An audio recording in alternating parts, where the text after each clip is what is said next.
बिस्मिल्लाहिर्रहमानिर्रहीम। तेरे लिए रिश्ता देख रही हूँ मैं। कल वो लोग तुझे देखने आएंगे, तैयार रहना। अम्मा की बात सुनकर मैं जो सब्जी काट रही थी हैरत से अम्मा को देखने लगी। अभी मैं फ़कत 18 साल की हुई थी और अम्मा मेरी शादी करना चाह रही थी, जिस पर मेरा हैरान होना बनता भी था। तभी मैं हैरान और परेशान सी अम्मा को देख रही थी। मगर क्यों अम्मा, इतनी जल्दी क्यों? मैंने कुछ झुंझुलाकर अम्मा से पूछा था, जो अब सुकून से मेरे सर पर बम फोड़कर अपने काम में लग गई थी।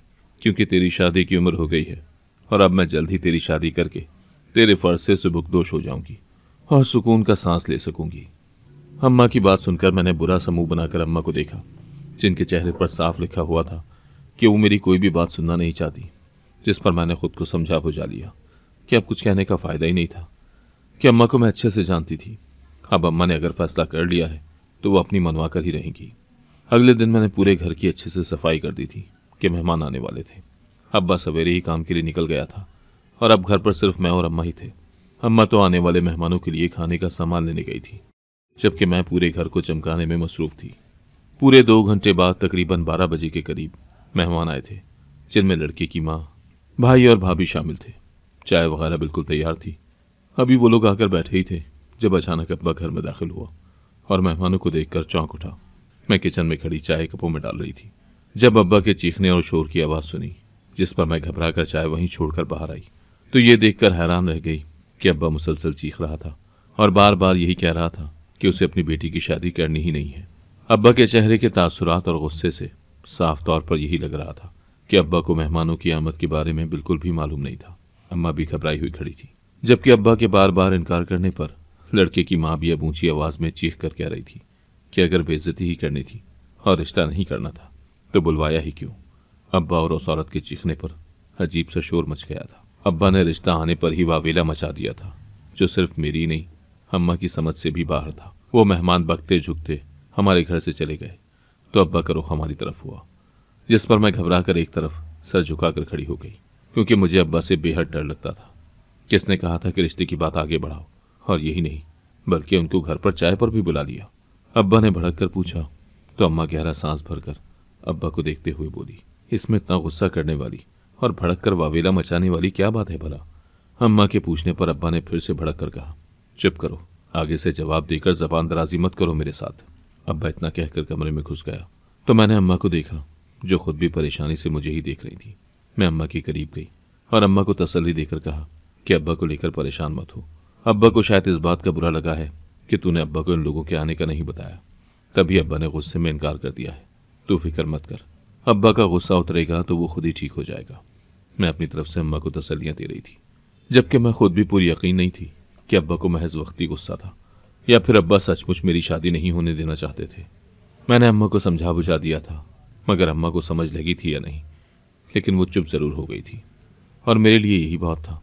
मुझे लगा था कि अब्बा का शायद वक्ती गुस्सा है, जल्द ही उतर जाएगा, मगर मेरी ये गलतफहमी ही रही, क्योंकि उसके बाद एक बार नहीं बल्कि कई बार मेरा रिश्ता आया, लेकिन हर दफ़ा ही अब्बा मना कर देता और रिश्ते की बात सुनते ही बेहद वावेला मचा देता, जिसकी वजह से मेरा रिश्ता ना हो पाता था।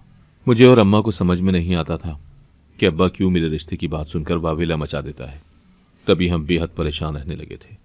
अब्बा से पूछते तो वो हमें झिड़क कर खामोश करवा देता और कोई जवाब न देता, जिस पर हम मजीद कलस कर रह जाते, जबकि मेरी निस्बत मेरी माँ ज़्यादा परेशान होती थी। आखिर को मैं उसकी बेटी थी और वो मेरी माँ, और माँ तो बेटियों के जवान होते ही उनकी शादी के लिए परेशान होना शुरू हो जाती है। यही वजह थी कि मेरी माँ भी मेरे लिए बेहद परेशान थी और जल्द से जल्द मेरी शादी करके मेरे फर्ज से सुबुकदोश हो जाना चाहती थी। मेरी उम्र की सारी लड़कियों की शादियाँ होती जा रही थी और अब तो उनके एक एक दो दो बच्चे भी हो गए थे, मगर मैं अब तक कुंवारी थी, क्योंकि अब्बा मेरा रिश्ता ही नहीं होने देता था। शादी तो फिर दूर की बात थी। यूं ही करते करते मजीद कई साल गुजर चुके थे और अब मैं 24 साल की हो चुकी थी, मगर अब भी मेरा वही हाल था। जो भी रिश्ता आता अब्बा उस पर वावेला मचा देते और मेरा रिश्ता होते होते रह जाता। अब्बा बिल्कुल भी मेरा रिश्ता ना होने देते। अब तो मैंने शादी का ख्याल ही दिल से निकाल दिया था। जिंदगी यूं ही गुजरती जा रही थी और मैंने इस बात को भी मान लिया था कि अब्बा सारी उम्र मेरी शादी नहीं होने देगा और मैं हमेशा इसी घर में पड़ी रहूंगी। अब तो मुझे यही बात समझ में आने लगी थी कि वो मेरा सौतेला अब्बा है, तभी वो मेरी शादी नहीं होने देना चाहता। मैं 6 साल की थी जब मेरे अब्बा की मौत हो गई। मैं बहुत छोटी और नासमझ थी और तब मुझे बिल्कुल भी मालूम नहीं था कि मौत होती क्या है। मेरे अब्बा मुझसे बेहद मोहब्बत करते थे। मैं उनकी इकलौती लाडली बेटी थी, जिससे वो बेहद और बेशुमार मोहब्बत करते थे। मेरे अब्बा मर गए थे, जिसके बाद मैं बेहद दुखी रहने लगी थी। मुझे नहीं पता था कि अब्बा कहाँ हैं और मुझे अपना अब्बा अपने पास चाहिए था।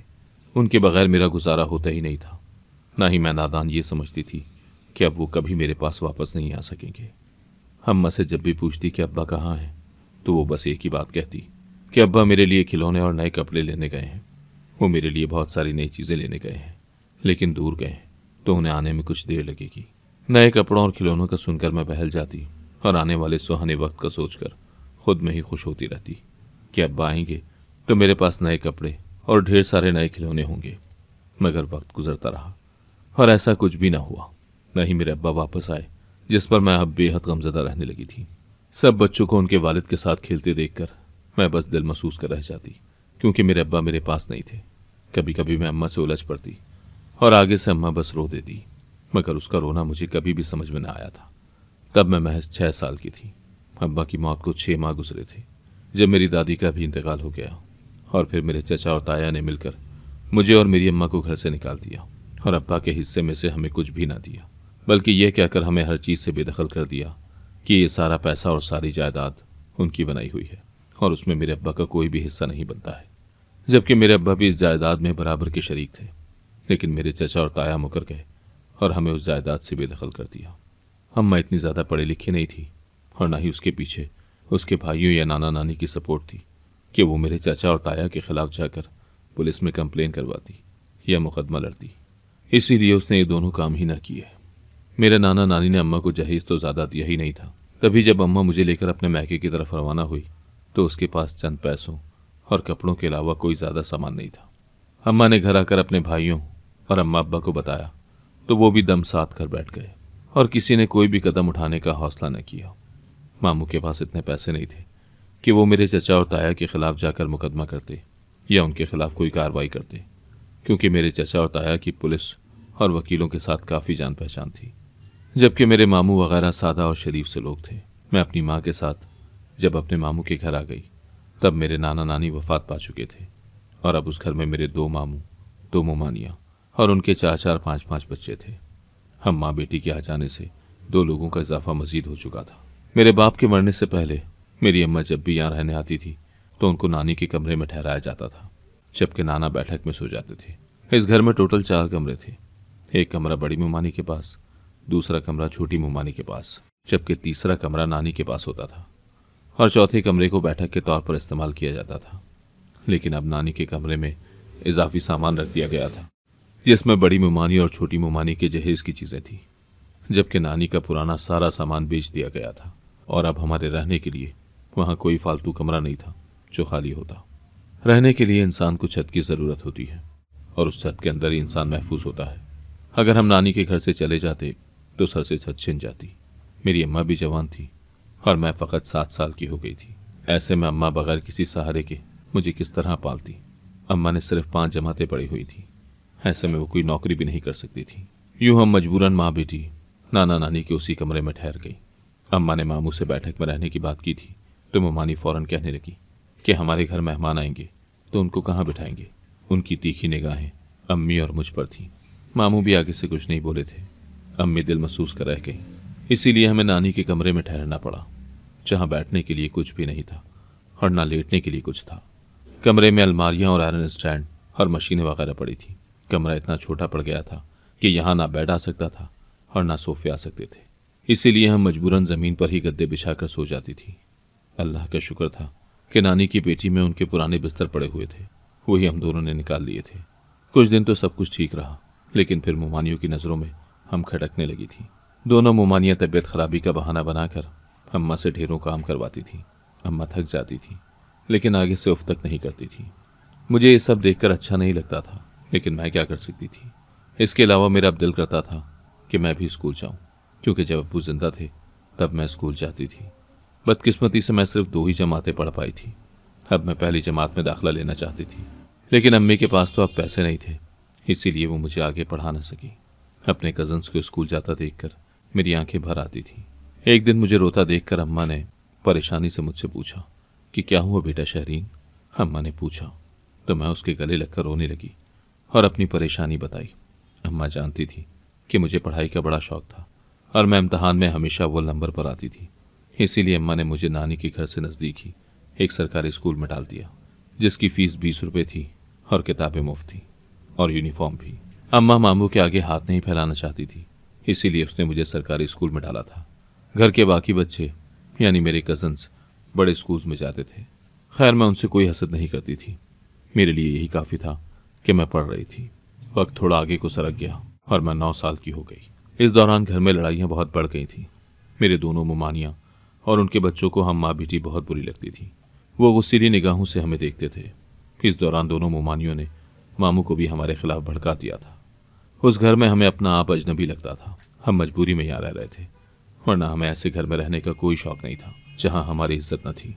अम्मा ने कई बार ससुराल जाकर अब्बा के हिस्से की जायदाद से कुछ पैसे लेने की इल्तिजा भी की, ताकि हम दोनों माँ बेटी अपना घर लेकर इज्जत से वहाँ रह सकें। अम्मा की इल्तिजा ने उनके ससुराल वालों के दिल नर्म न किए। उन्होंने बेइज्जत करके अम्मी को निकाल दिया कि अब तू यहाँ वापस ना आना, तुझे एक फूटी कौड़ी भी नहीं मिलेगी। अम्मा रोती हुई घर आई थी। इस दौरान हम पर अचानक ही मामी ने बम फोड़ा। मामू के सामने उन्होंने बताया कि कल शाजिया यानी मेरी माँ के लिए एक रिश्ता आएगा, लिहाजा जल्द ही मेरी माँ की दूसरी शादी हो जाएगी और हम दोनों माँ बेटी यहाँ से चली जाएंगी। ये सुनकर अम्मा तड़प गई और बोली, मैं दूसरी शादी हरगिज़ नहीं करूँगी। मगर उनकी बात की कोई कदर नहीं थी। मामू ने उन्हें डांट दिया कि अगर तुम शादी करके यहाँ से रुखसत ना हुई तो हम भी तुम्हें अपने साथ नहीं रखेंगे, हम तुम्हारा बोझ नहीं उठा सकते। ये सुनकर अम्मा का दिल टूट गया और उन्होंने खुद को हालात के रहम करम पर छोड़ दिया। अगले दिन घर में कुछ लोग आए और अम्मा ने मुमानियों के कहने पर उनके सामने चाय पेश की। अम्मा का रिश्ता तय हो गया था और इस जुमे उनकी शादी थी। जिससे उनकी शादी होनी थी वो मौलवी था। उसकी लंबी दाढ़ी थी, उसने सर पर पगड़ी पहनी हुई थी। उस मौलवी ने पहले 2 शादियां की हुई थी। एक बीवी मर गई थी और दूसरी ने तलाक ले ली थी। उस मौलवी का नाम शुएब था। उसके घर में और मोहल्ले में बड़ी इज्जत थी। अम्मा सोचने लगी कि अगर उनकी शादी मौलवी से हो गई तो शायद उनकी ज़िंदगी में सुख आ जाएगा, क्योंकि मौलवी ने तो इस्लाम को ज़्यादा पढ़ा होता है, इसलिए यकीनन उसके दिल में अल्लाह का खौफ होगा। यूँ अम्मा ने दिल पर पत्थर रखकर शादी कर ली, क्योंकि वो जानती थी कि अगर शादी से इनकार कर दिया तो सचमुच मुमानिया और मामू हम दोनों को घर से निकाल देंगे। मौलवी से शादी करके कम अज़ कम हमें छत और महफूज ठिकाना तो मिल जाता। मौलवी ने एक ये भी रहमदिली दिखाई थी कि उसने अम्मा के साथ मुझे भी कबूल कर लिया था। यूँ अम्मा की शादी हो गई और हम दोनों माँ बेटी मौलवी के घर आ गई। अब मेरे पास नए अब्बा थे। मैं खुश हो गई थी, लेकिन अब्बा का रवैया हमेशा मुझसे और अम्मा से रूखा सूखा ही रहा। मगर हम इस बात पर खुश थे कि हमें अब किसी का ताना नहीं सुनना पड़ेगा। अब हम अपने घर आ गए हैं। इसी तरह मैंने पढ़ाई जारी रखी थी और फिर एक दिन अम्मा को मेरी शादी की फिक्र भी लग गई। मैं अम्मा को छोड़कर नहीं जाना चाहती थी, मगर अम्मा की जिद के आगे हार मान ली कि अगर वो मेरी शादी करना चाहती हैं तो कर लें। मेरी माँ ने मुझे पालने के लिए बड़ी मुश्किलात सही थी, इसीलिए मैं उसके लिए इतना तो कर ही सकती थी। मगर अब न जाने अब्बा को क्या मसला था। मैं एकदम सोचूं कि कलजम से बाहर आई। मेरी उम्र 24 साल हो गई थी, मगर शादी होने का कोई चांस नजर नहीं आ रहा था।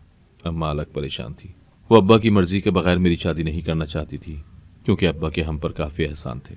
अब तो हर कोई बातें बनाता था कि तुम लोग गरीब हो, इसीलिए तुम्हारी बेटी की शादी नहीं होती।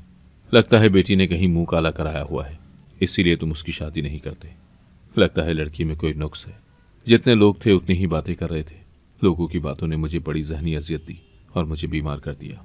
मैं हर वक्त गम में बीमार रहती थी। हकीमों से बुखार का इलाज भी करवाया, मगर कोई फाका ना हुआ। मैं कई अरसा बीमार रहती। अब तो अब्बू अपनी पसंद से 3-4 लोगों को घर भी लाए थे मेरे रिश्ते के लिए, मगर वो लोग मुझे बीमार देखकर चले जाते और बातें बनाते कि लगता है अपनी बीमार बेटी को ये मौलवी हमारे पल्ले बांधना चाहता है। लोगों की बातों से परेशान होकर मैं मजीद बीमार हो जाती थी। अब तो मैं 25 साल की हो गई थी। अब्बा को मुझ पर बड़ा गुस्सा आता था। उसने भी मेरा इलाज करवाया था, मगर मैं ठीक ना हो पाई। अम्मा भी मेरे गम में परेशान थी। एक दिन अब्बा के साथ मैं मोहल्ले के डॉक्टर के पास गई तो उसने कुछ टेस्ट लिख कर दिए, जिसके रिपोर्ट से पता चला कि मुझे यरखान हो गया है। मजीद उसने बताया कि मुझे हार्मोन्स का मसला है। उसने अम्मी अब्बू से कहा कि इसका इलाज करवाएं, वरना इसकी शादी में मसला हो सकता है। अगर शादी के बाद बच्चा ना हुआ तो उसको तलाक मिल जाएगी। वो डॉक्टर बातूनी था, इसीलिए खुलकर बोलता जा रहा था। उसकी बातें सुनकर अब्बा तंग रह गए। अम्मी तो रोने लगी थी। अब्बा मुझे घर ले आए और गुस्सा करने लगे कि तुम दोनों तो मुझ पर बोझ बन गई हो। काश मैं शादी ही न करता। हमें डांटकर अब्बा कमरे में बंद हो गए, जबकि हम दोनों माँ बेटी एक दूसरे के गले लगकर रोने लगी। इस दौरान एक अमीर घराने से मेरे लिए रिश्ता लेकर कुछ लोग आना चाहते थे, लेकिन अब्बू ने फ़ोन पर अभी उनको मना कर दिया था। वो मुझे कहने लगे कि पहले तेरा इलाज करवाऊंगा, उसके बाद तेरी खुद शादी करूंगा। अम्मी मुझे एक हकीम के पास इलाज के लिए लेकर जा रही थी। उनका मानना था कि अगर मैं उस इलाज के लिए डॉक्टर के पास गई तो वो मामला और बिगाड़ देंगे, मगर अब्बू को बड़ी जल्दी थी। वो चाहते थे कि मैं एक रात में ठीक हो जाऊं और वो अमीर लोग मुझे देखने आए, रिश्ता पक्का हो जाए और इसी हफ्ते शादी हो जाए। खैर, एक दिन अब्बा अम्मा को बिना बताए मेरे इलाज के लिए मुझे 2 लेडी डॉक्टर के पास ले गए। लेडी डॉक्टर ने मेरा चेकअप किया और मुझे अद्वियात दी। जब दवा खाने के 1 घंटे बाद मेरे ब्लड टेस्ट हुए और फिर रिपोर्ट आए, तो लेडी डॉक्टर ने अब्बू को खुशखबरी दी कि इसके हार्मोन्स अब काफ़ी बैलेंस हो गए हैं। ये सुनकर मैं भी खुश हुई और उस हकीम को दुआ दी जिसने मेरा इलाज किया था। लेडी डॉक्टर ने कुछ मजीद अद्वियात लिख दी। अब्बू ने मुझसे कहा कि अब कल मैं खुद तेरी शादी करूंगा। घर जाते ही मैं लड़के वालों को फ़ोन करके बुलाता हूँ। अब्बू खुशी से बोले और मुझे अस्पताल के बेंच पर बैठे रहने की ताकीद करके खुद अद्वियात लेने चले गए, जो लेडी डॉक्टर ने लिख कर दी थी। अब्बा को गए काफ़ी देर हो गई थी, वो वापस नहीं आए थे। मैं 5 घंटे से इस अस्पताल में आई हुई थी, इसीलिए यहाँ मुझे वहशत होने लगी थी। मैंने सोचा कि अस्पताल से बाहर निकलकर करीबी फार्मेसी पर जाकर चेक करती हूँ कि अब्बा कहाँ रह गए। यूँ मैं बाहर आ गई, लेकिन अचानक ही अस्पताल की दूसरी बिल्डिंग में मेरी नज़र पड़ी। शीशे की दीवार से जब मैंने बिल्डिंग के अंदर खड़े इंसान को देखा तो मेरी रूह फना हो गई। अब्बा! मैं चीख पड़ी थी, क्योंकि वो मेरे सगे अब्बा थे। वही अब्बा जो बचपन में मुझसे बड़ा प्यार करते थे, और उनके जाने के बाद ही मुश्किलात ने हमारे घर के दरवाजे पर दस्तक दी थी। मैं उस बिल्डिंग की सीढ़ियाँ चढ़ी रही थी जब दूसरे अब्बा मुझे आवाज़ें देने लगे। अब्बा अद्वियात ले आया था। उसने मेरा हाथ पकड़ा और खुशी खुशी मुझे अपने साथ ले जाने लगा, जबकि मेरा दिमाग सिर्फ उसी जगह अटक कर रह गया था। इतने साल गुजरने के बावजूद मुझे अपने सगे अब्बा का चेहरा याद था। मैं खुश थी और सोच रही थी कि अब मैं सिर्फ अपने सगे अब्बू के पास रहूंगी, क्योंकि वो इस दूसरे अब्बा से ज़्यादा अच्छे थे। हम घर आए तो अब्बा ने अम्मा को खुद ही सच बता दिया। पहले तो अम्मा गुस्सा हुई कि मुझे बताए बगैर मेरी बेटी को किसी भी अरी गरी डॉक्टर के पास क्यों लेकर गए आप। मगर जब अब्बा ने बताया कि रिपोर्ट्स अच्छी आई हैं और अब मेरी शादी होगी, तो ये सुनकर अम्मा बड़ी खुश हुई। अब्बा ने बताया कि लड़के वाले मुझे देखने आएंगे और मेरी शादी अमीर लड़के से होगी। अम्मी बड़ी खुश थी और अब्बा लड़के वालों को फ़ोन करने चले गए थे। मैं तो बस अपने सगे अब्बा के बारे में सोच रही थी। मैंने अम्मा को बताया कि अम्मा, अब्बा जिंदा है, मैंने उसे अस्पताल में देखा था, तू अपना सामान बांध ले। अब अब्बा हमें अपने साथ ले जाएगा और हम अपने उस बड़े से घर में रहकर जिंदगी गुजारेंगे। अब्बा ताया से अपनी जायदाद भी वापस ले लेंगे। मेरी बात सुनकर अम्मा हैरत से मुझे देखने लगी और बोली, लगता है दवाई तेरे दिमाग पर बुरा असर डाल गई है, इसीलिए तू बहकी बहकी बातें कर रही है। अब तो ठीक है, इसलिए तुझे कोई ज़रूरत नहीं है डॉक्टरों की दवाई खाने की। मैं तो तेरे अब्बा से पहले ही कहती थी, डॉक्टरों की दवाई से हकीम की दवाई बेहतर है। अम्मा तो किसी सूरत मेरी बात पर यकीन करने को तैयार ही नहीं थी कि अब्बा जिंदा है। इसीलिए मैंने झुंझुला कर सोचा कि मैं दोबारा अस्पताल जाऊंगी, शायद अब्बा मुझे वहां मिल जाए। अगले दिन लड़के वाले मुझे देखने आ गए और उन्होंने मुझे पसंद भी कर लिया। रात को जब मैं अम्मी के कहने पर अब्बा को चाय देने गई तो हैरान हुई, क्योंकि मैंने नोट किया था कि अब्बा मुझसे कुछ छुपा रहा है। उसने मेरे सामने से एक शॉपर हड़बड़ा कर अपनी अलमारी में छुपाया था। मुझे अब्बा पर शक पड़ा। जब वो चाय पीकर सो गया तो मैंने तजस्सुस से उसकी अलमारी चेक की तो दंग रह गई, क्योंकि उस शॉपर के अंदर ढेरों नोट थे। इतने पैसे अब्बा के पास कहाँ से आए थे, ये परेशानी वाली बात थी, क्योंकि वो तो ढंग का कोई काम करता ही नहीं था, ज़्यादा फारिग रहता था। मुझे याद आया, आज अब्बा ने लड़के के बाप से कोई शॉपर लिया था। अगर वो यही पैसों वाला शॉपर था तो उन्होंने ऐसा क्यों किया था, उनसे पैसे क्यों लिए थे और अम्मा को कुछ क्यों नहीं बताया था। मैं परेशान थी। अगले दिन अब्बू की तबीयत खराब हो गई, इसीलिए वो अपना चेकअप करवाने अस्पताल चले गए। मैं भी घर से चोरी छुपे अम्मा से पैसे लेकर उसी अस्पताल गई तो मुझे अब्बा नजर आ गया। मैं दौड़कर उसके पास गई और उसे पुकारा, लेकिन उसने मुझे पहचानने से ही इनकार कर दिया। वो बोला, मेरी तो अभी शादी भी नहीं हुई, मैं तो इस अस्पताल में नया डॉक्टर आया हूँ। वो काफ़ी छोटी उम्र का था, तकरीबन 30 साल का। मुझे बहुत रोना आया, क्योंकि वो सच में मेरा अब्बा नहीं बल्कि अब्बा का हमशक्ल था। दूर से देखने पर वो बिल्कुल अब्बा जैसा लगता था, मगर पास आने पर उसकी शक्ल अब्बा से थोड़ी मुख्तलिफ लगती थी। मैं अब समझ गई थी कि मुझे गलतफहमी हो गई थी। मैं रोते हुए घर जाने लगी, क्योंकि मैं भूल चुकी थी कि अब्बा जिंदा कैसे हो सकते हैं। उनको मेरे सामने दफनाया गया था। मैं जब घर पहुंची तो देखा कि अब्बा घर आ गए थे और रो रहे थे। डॉक्टर ने बताया कि उन्हें जिगर का कैंसर हो गया है और वो चंद दिन के मेहमान हैं। वो अम्मी के और मेरे आगे हाथ जोड़कर रोने लगे और बोले कि मैं मौलवी होकर भी, दीन सीख कर भी पैसों के लालच में रहा और आज मुझे सज़ा मिल गई है। आज मुझे पता चल गया है कि पैसा सब कुछ नहीं होता, बल्कि ज़िंदगी अहम होती है।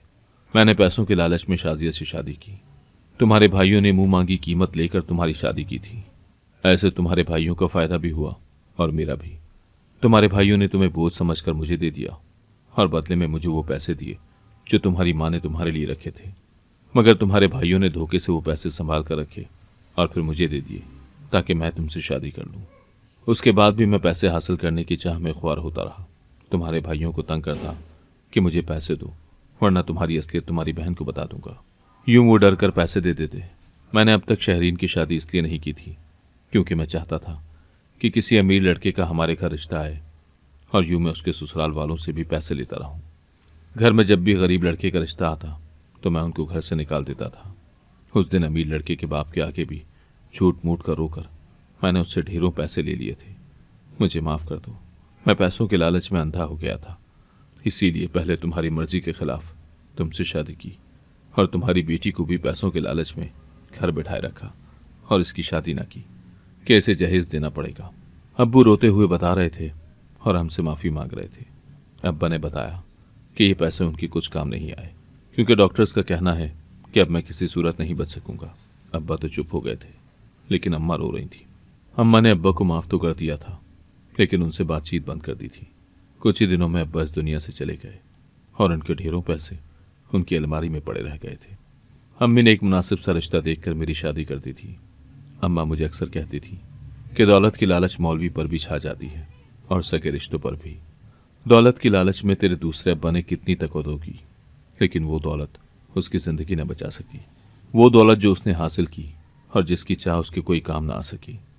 अम्मा की बात मुझे सच लगती थी। आज भी वो ढेरों पैसे अब्बा की अलमारी में पड़े थे। अल्लाह का शुक्र था मैंने और मेरी अम्मा ने कभी पैसों की लालच नहीं की थी, इसीलिए आज हम सुख में थी और मैं अपने घर में खुश थी। मामू और मुमानी अपने बच्चों के हाथों जलील हो रहे थे क्योंकि उन्होंने भी अम्मा के साथ धोखा किया था और उन्हें अपने किए की सज़ा मिल ही रही थी। इसीलिए कभी दौलत के पीछे नहीं भागना चाहिए और दौलत को रिश्तों से ज़्यादा अहमियत नहीं देनी चाहिए। मैंने सीखा था दौलत का गलबा मौलवी और नेक आदमी पर भी छा सकता है, मगर जो वाकई नेक होता है वो दौलत की लालच में नहीं आता। अगर आपको आज की कहानी पसंद आई है तो वीडियो को जरूर लाइक कीजिएगा और अपने दोस्तों के साथ भी शेयर कीजिएगा। और हाँ, अगर आपने अभी तक हमारा चैनल सब्सक्राइब नहीं किया तो जरूर सब्सक्राइब करें। मिलते हैं कल एक नई और दिलचस्प कहानी के साथ। अल्लाह हाफिज।